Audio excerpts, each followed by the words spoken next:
राधे राधे भक्तों, हमारे चैनल पर आपका स्वागत है। हम आपके लिए फिर से एक नई वीडियो लेकर उपस्थित हैं। आज वीडियो में गुरुजी ने वीर्य नाश से ग्रसित बच्चे को समझाया। दोस्तों, वीडियो को लाइक और शेयर अवश्य करें ताकि सभी तक ये अनमोल ज्ञान पहुंच सके।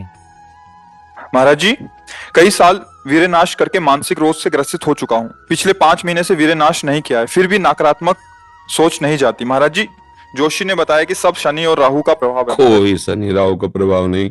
करो दुष्प्रवृत्तियां और शनि राहु को दोष दो, बेकार की बातें हैं। कोई किसी को सुख दुख नहीं देता, हमारे आचरण ही हमारे को दुख देते हैं। पक्की बात समझ लो। बोले वो अमुक ने उसको पीटा, राज कर्मचारी आपकी सुरक्षा के लिए है, लेकिन जब आप असत आचरण करेंगे तो पीट के जेल में डाल देंगे। ये राज कर्मचारी हैं। शुक्र, शनि, राहु, केतु, ये सब राज कर्मचारी हैं। असद आचरण वालों को जलाते हैं, दंड देते हैं, और सदाचरण वालों को चाहे जिस नक्षत्र पे बैठे हो, चाहे ग्रह पर किसी भी बैठे हो, ये सदैव अनुकूल रहते हैं। ये भगवत पार्षदों को ऐसे वैसे नहीं है। करो अस्त मैथुन और शनि साढ़े चढ़ा हुआ है, इसलिए ऐसा होता है। बेवकूफी वाली बातें बच्चा है। अभी अवस्था है तुम्हारी वीरपात करने की। गेहूं की फसल तैयार हो रही है, गलेत पे हो। गलेत माने होता है दाना अभी पड़ रहा है, और आप उसको काट लो तो ना भूसा होगा ना दाना होगा, व्यर्थ जीवन चला जाएगा। कम से कम 20-22 वर्ष तक ब्रह्मचर्य का पालन करो, फिर गृहस्थी में जाओ। संतान तेजस्वी होगी, देशभक्त होगी, माता पिता की भक्ति कर। ये क्या है? उद्दंडता बच्चा, ये कहीं भी सुख प्रदान करने वाली नहीं। ज्योतिषाचार्य, दुनिया के आचार्य सब उसी परम पिता परमात्मा के ज्ञान को ही बता रहे हैं। जो सही माने में ज्योतिषाचार्य हैं, वो सबसे बड़ी ज्योतिष ये है कि भाग्य विधाता हमारे कर्म हैं। अवश्य में भोक्तव्यम कृतम कर्म शुभाशुभम। ठीक अपने कर्म कर लो, कोई तुम्हें बिगाड़ दे तो हमें बताना। हमारे कर्म पूर्व के या वर्तमान के, वही हमारी दुर्गति करते, दूसरा कोई सृष्टि में नहीं। को न काहू के सुख को दुख कर दाता, निज कृत कर्म भोग सुन भ्राता। बिल्कुल समझ। अभ्यास गलत, कोई देवता तुम्हें नहीं बचा सकता।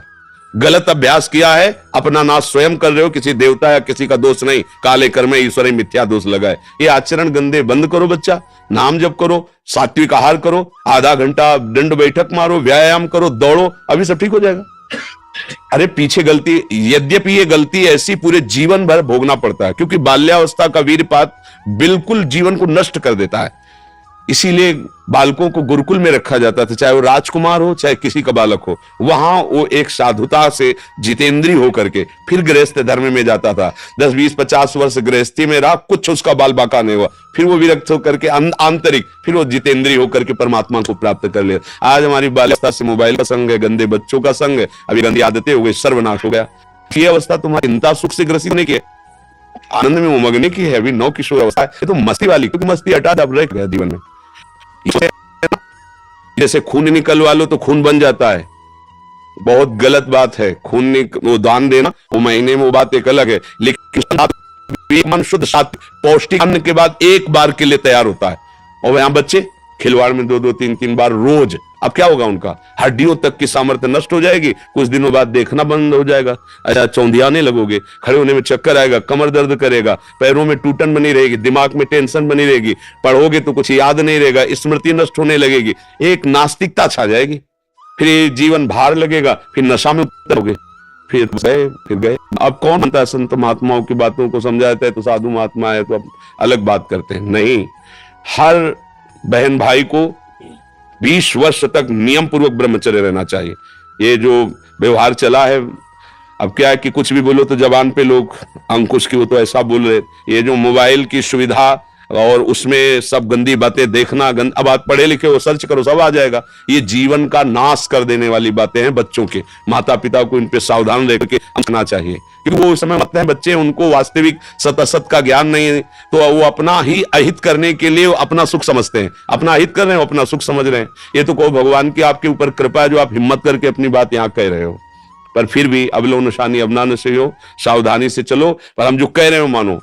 आधा घंटे व्यायाम निश्चित करो, सबको करना चाहिए, चाहे स्त्री शरीर हो चाहे पुरुष शरीर हो। एक बार शरीर को बहुत एक्टिव करना चाहिए। ये शरीर हम नहीं है।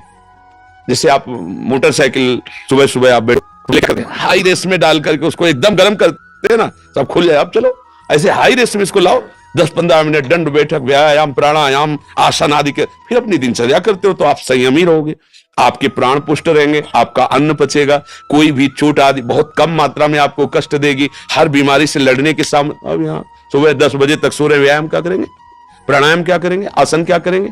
सूर्य जिसके सोने पर उदय हो गया उसकी आयु, बुद्धि, स्त्री, कांति सब क्षीण हो जाती। कौन मानता है? रात्रि के 2-2, 3-3 बजे तक जगना और सुबह 10-11 बजे तक सोना, ये दिनचर्या है। तो हमारी राय है सात्विक भोजन कीजिए और व्यायाम कीजिए। करते हो व्यायाम? हाँ, कभी ये कोई ऐसा तो, और कभी कभी जो व्यायाम करते हो बीमारियों का निमंत्रण देते हैं। आज आप लगाओ 20 दंड और 50 बैठक और 5 दिन छोड़ दो, पूरा शरीर दर्द करेगा। फिर लगाओ, फिर वह दर्द